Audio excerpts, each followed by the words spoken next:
जब एक बार वो भद्रशील नदी के किनारे में वो हो गया। उल्कामुख नामक के राजा अपनी भार्या के साथ पूजन कर रहे थे, तो तभी जो है एक लकड़ी बेचने वाला लकड़हारा वहां से जा रहा होता है। उसने भी देखा कुछ तो फंक्शन है, तो नाव को साइड में लगा करके वहां पर आया। आप देखी नहीं हो। नावम संस्थापित तीरे जगामम नरपति प्रति और दृष्टवा तु वर्तिनम भूपम प्रपक्षम विनयान्वित, प्रणाम करते हुए बड़े विनय पूर्वक आदर पूर्वक पूछ रहा है। साधुवाच किमिदम कुरुसे राजन भक्ति उक्तेन चेतसा। अरे राजन, आप इतने प्रसन्न और भक्ति और श्रद्धा चित्त होकर के किस भगवान का पूजन कर रहे हैं? प्रकाशम कुरुत सर्वम सोतमेच्छामि सांप्रतम, मुझे भी बताओ। तो राजोवाच पूजनं क्रियते विष्णुरतुल्लां तेजसा प्रभु व्रतम च स्वजनसा दंपुत्र ध्या वाप्ति कामनया। अरे साधु, मैं तो अपने पुत्र संतान प्राप्ति के लिए इस सरोवर पे भगवान सत्यदेव का पूजन कर रहा हूँ। आज तक तो भगवान की कृपा से मेरे पास भगवान ने कोई ऐसी संतान मुझे प्राप्त नहीं की। भूपस्य वचनम श्रुत्वा साधु प्रोवाच सादरम। राजा के ऐसे वचन जब सुने साधु ने, और बड़े सादर पूर्वक कह रहा है, अरे राजा, अगर आप ऐसे हैं तो ये संयोग की बात है कि मेरे पास भी आज तक कोई संतान नहीं है भगवान। ममापि संततिर्तांसु तस्मात् जायते इति निवर्ति वाणिज्या सानंदो गृहमागत भार्या एकथितम सर्वम व्रतम संततिदायक।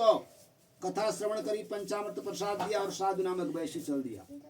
और कुछ समय बाद वापस आया अपनी भार्या से सत्यदेव की कथा, उसका वृतांत, उसका समय, उसकी पूजा करा।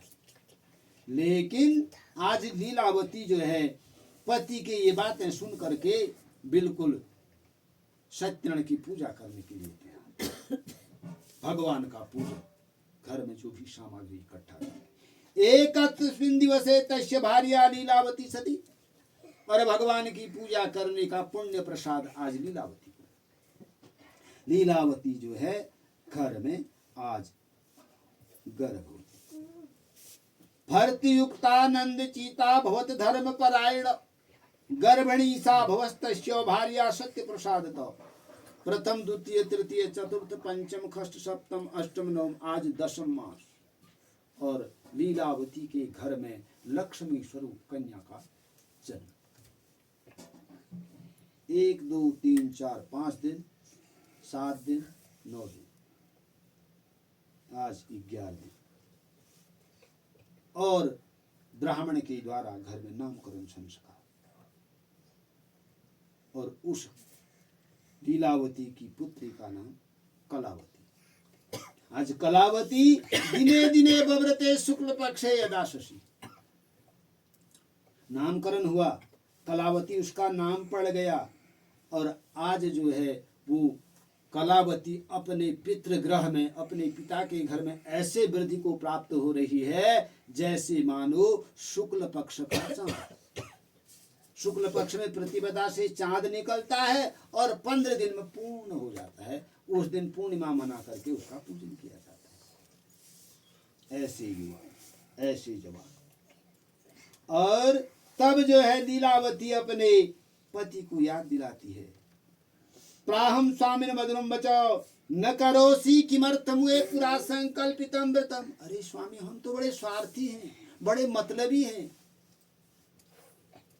हमने तो स्वार्थ के लिए भगवान का पूजन किया, कुछ मांगा और भगवान ने हमें दे दिया, लेकिन फिर हम भगवान को भूल गए। हमने तो व्रत करना चाहिए। विवाह समय तस्या करिष्यामि व्रतम प्रिय। नहीं, मेरे पास कोई समय नहीं, विवाह के समय में व्रत करूंगा। ऐसा आश्वासन देकर के सीधे चल दिया। कहाँ? व्यापार करने के लिए। चलो व्यापार। अब कुछ समय बाद जब वापस आया तो देखता है दृष्टवा कन्या ततः सगरे नगे सकवी सह। अपनी लड़की को अपने पड़ोसी, अपने नगर की सहेलियों के साथ खेलता हुआ, और देखता है मेरी बेटी तो बड़ी जवान हो गई इतनी जल्दी, मैंने तो सोचा भी नहीं था, ये तो विवाह योग्य हो गई, अब इसका विवाह किया जाए। मंत्री दूत प्रेषयामास धर्मवितः, और आज्ञा देता है, अरे मंत्रियों इधर आओ, देखो विवाहार्थे च कन्या वरश्रेष्ठ विचार। बड़े पहले मेरी बात को ध्यान से सुन लो, इस कन्या के विवाह के लिए योग्य वर की खोज करके लाओ। योग्य वर 3 गुण, रूपवान, धनवान और गुणवान, ये 3 गुणों से विद्यमान होना चाहिए। जाओ ऐसे वर की खोज करके लाओ। अच्छा, दूत आज्ञा का पालन माना, प्रणाम किया और चले गए। कहाँ चले गए? कांचनपुर नामक नगर में। कांचन मतलब सोने का, बढ़िया सेठ लोग, जहाँ ज्वेलरी लोग। तस्मादेक बणिक पुत्रम समादायम गतो ही स, एक बनिया का पुत्र मिला जिसमें 3 गुण विद्यमान थे, और उसको बड़े आदर से ले आई और साधु नामक वैश्य के सामने खड़ा। साधु नामक वैश्य ने देखा, एक बार पैर से ऊपर, दूसरी बार फिर पैर से, 3 बार। उसने कहा ठीक है, इसके साथ में अपनी कन्या का पानी का संस्कार करना। ठीक हो गया। वैश्य है जिसके पास खजाना ही खजाना है, पता नहीं क्या क्या हीरे जवाहरात माणिक के उसने दिए होंगे, अपनी कन्या का कन्यादान। ततो भाग्यवशाते नाम विस्मृतम वर्तम उत्तमम।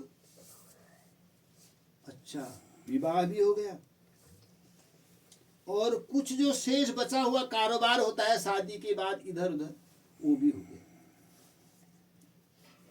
अब विवाह के समय ही भगवान रुष्ट हो गए। ततः काले नियतो निज कर्म विशारद वाणिज्य सीजन जामाता सहितो बड़ी। अब क्या हुआ, आज तक तो अकेला था, अब जवाई को भी अपने साथ निमंत्रण में, बेटा चलो मेरे साथ व्यापार करो, क्या कमी है, चलो मेरे साथ ही चलो। रत्नसारपुरे रमे गत्वा सिंधु समीपतः, रत्नसारपुर नामक नगर में पहुंच गई व्यापार करने के लिए। लेकिन वाणिज्य मकरार साधो जा माता श्रीमता सह तो गतो नगरे रमे चंद्र के तो न पश्यच एतस्मिन्नेव काले तू सत्यनारायणम प्रभु। वहां एक चंद्र केतु नामक के राजा और रत्नसारपुर का नगर, साधु नामक वैश्य, ससुर और जवाई का व्यापार। लेकिन भगवान का वहां पर उनको श्राप, जा साधु नामक वैश्य, तुझे आज जो है दारुण दुख मिलेगा, तुझे भयानक कष्ट मिलेगा, तू जो है बड़े पश्चाताप के अलावा तेरे हाथ कुछ नहीं लगेगा। दारुणम कठिनम चाश्या महादुखम भविष्यति। भगवान का अब जो है वरदान है, भगवान की कही हुई बात। तो तब क्या होता है, चंद्र केतु नामक राम का जो राजा है, जो उस नगर में रहता है, उसके नगर से उसी वक्त चोरी हो जाना। और जैसे ही चोर सामान को लेकर के भाग रहे होते हैं, सो साधु नामक वैश्य, ससुर और जमाई, जिनको भगवान ने जो है श्राप दे दिया है, पीछे को जब चोरों ने देखा कि हमारे पीछे जो है राजा के दूत मंत्री जो है हमें पकड़ने के लिए आ रहे हैं, अब हमसे चला नहीं जाएगा, हम जो है थक चुके हैं, जो भी चोरी का सामान था किसके आगे रख दिया, ससुर और जवाई साधु नामक वैश्य के आगे, और अपना जो है चोर वहां से बड़े तेज भागते हुए अदृश्य। अब हत्थे में कौन पड़ गए, ससुर और जवाई। अब देखा कि यही हमारे राजा के नगर से चोरी किए हैं, इन्हीं के पास खजाना भी है, जो ये सामग्री है ये तो हमारे राजा के ही पास थी, यही चोर है। उन्हें पकड़ के सीधे चंद्र केतु नामक राजा के पास। धनम संस्थाप्य तत्रैव सोतु शीघ्रमलक्षितः ततो दूता समायाता यत्राते सज्जनो बनि। आज मंत्री बोलते हैं, अरे राजन, हम तो बड़ी मेहनत करके इन चोरों को पकड़ के लाए हैं, यही हैं चोर, दो इन्हें सजा, डालो इन्हें कारागार में। और धन जितना है अपने कोषागार में राजा भर देता है, चंद्रकेतु उन्हें जो है महाकारागार में डाल देता है। राज्ञाज्ञाप्तस्ततः शीघ्रं दृढबद्धात्ताभुवो स्थापितो दो महादुर्गे कारागारे विचारयत। बिना सोचे कारागार में आज बंद है। माया सत्य देवस्य नरसुतम कर्षयोर्वचः अत्रस्तेव धनं राज्ञा गृहीत्वा चंद्रकेतुना ताच्छा पाच्छा तय भार्या चैव दुखिता। इधर तो ससुर जमाई बंद हो गए हैं, उधर माँ और बेटी बड़े दुखी। साधु नामक वैश्य जिसके घर में खजाने की कमी नहीं, सब आदि व्याधि जो है नष्ट हो गया है वहां भी, और चोरों ने उसका घर का सामान भी चुरा दिया है। अब खाने के लिए दाना नहीं। अन्न चिंता पराभूत्वा बवरामम च गृहे गृहे। कौन जा रही है घर घर में? कलावती। क्यों? भूख से बेचैन है, प्यास से बेचैन है। कलावती तु कन्यापि बबरामं प्रतिवासरम् एकस्मिन् दिवसे जाता क्षुधात् द्विज मंदिर। भूख और प्यास से बेचैन जाते जाते जाते एक दिन एक द्विज माने ब्राह्मण के घर में, मंदिर में। वृत्तम तत्र सत्यनारायणस्य च। जब वो मंदिर में वहां गई और बैठी तो उसने देखा कि वास्तव में भगवान का पूजन हो रहा है। तो बड़ी अच्छी पूजा है। क्यों न हम भी अपने पिता और पति के लिए वापसी के लिए इस व्रत को कर लें। बैठ करके कथा सुनी, प्रसाद लिया, पंचामृत लिया, और रात्रि हो गई थोड़ा। लेकिन रात्रि में जब वो घर आई, माता उससे पूछती है, माता कलावती कन्या कथिया माँ सुप्रीमता। अरे बेटी कलावती कन्या, इस रात्रि में तू कहाँ से आ रही? किते मनसि वर्तते। तू बड़ी बेचैन है, बता अपने मन का बेचैनी का कारण, बता अपनी व्यथा। कन्या कलावती प्राहम मातरम प्रति सत्वरम। अरे माता, मैं तो कहीं से नहीं, मैं तो एक अच्छी जगह बैठी थी, मैंने कथा सुनी। भगवान सत्यदेव की कथा चल रही थी एक ब्राह्मण जी के घर में, और मैंने प्रसाद लिया, पंचामृत लिया, इसलिए मुझे देर होगी। माँ, हम भी अपनी पिता और पति की वापसी के लिए व्रत कर लें क्या? बड़ी अच्छी बात है। लेकिन माँ जो है मंजूर हो गई। और ततः श्रुत्वा कन्यका वाक्यम व्रतम कृत्या समुद्यत। व्रत करने के लिए तैयार, और व्रत की सामग्री जो भी जैसा भी उनके पास था इकट्ठा करके भगवान का पूजन। व्रतम चैत्र सवे साध्वी बंधुवी स्वजने सह भर्तुझा मात्रो क्षिप्रम मा गच्छेताश्रमाश्रमम। अरे भगवान, हम आपसे विनती करते हैं कि हमारे पिता और पति जहां भी हो, जिस हाल में हो, जिस परिस्थिति में हो, जैसे भी कष्ट में हैं, उन्हें अतिशीघ्र जो है घर लगा लाओ। हम जो है उनकी तरफ से आपको माफी मांगते हैं। अच्छा, दर्शयामास स्वप्नम ही चंद्र के तो नपोत्तमः। अब उधर जो है चंद्रकेतु नामक राजा को प्रभात में स्वप्न। क्या स्वप्न? बंदिनो मोचेत प्राणम वाणिज्यो नृपसत्तम। अरे राजन, तूने जो बंदी जन जो अपने कारागार में बंद किए हैं ना, ये निर्दोष है, निर्दोष। ये तेरे चोर नहीं है। और प्रभात होते ही इनका जितना तूने धन लिया है दूना करके दे देना, मलिन वस्त्र उतार देना, दाढ़ी हजामत बनवा देना, और नाखून जो है कटवा देना। और इतना ही नहीं, जितना धन तूने दिया है इसका दूना धन इन्हें दे करके सुबह को वापस अपने नगर को भेज देना, नहीं तो तुझे कुछ भी तेरे राज्य में नहीं मिलेगा। अब राजा का स्वप्न टूटा और नींद भी टूटी, और राजा को प्रभात की इंतजारी। राजा बड़ा बेचैन। प्रभात में राजा ने सभा दरबार लगा लिया और अपना जो है स्वप्न कह डाला, और बोलता है, इन्हें अति शीघ्र, शीघ्र से अति शीघ्र मेरे पास लाओ। मलिन वस्त्र उतारो, नूतन वस्त्र धारण करो, खजाना भर दो, हजामत नाखून इनकी बनवा दो, जल्दी लाओ। मुझे डर है इनसे और भगवान से। राजा के दूत जो है आज्ञा पालन करके उसके सामने उसे ले आते हैं, उन दोनों ससुर और जवाई।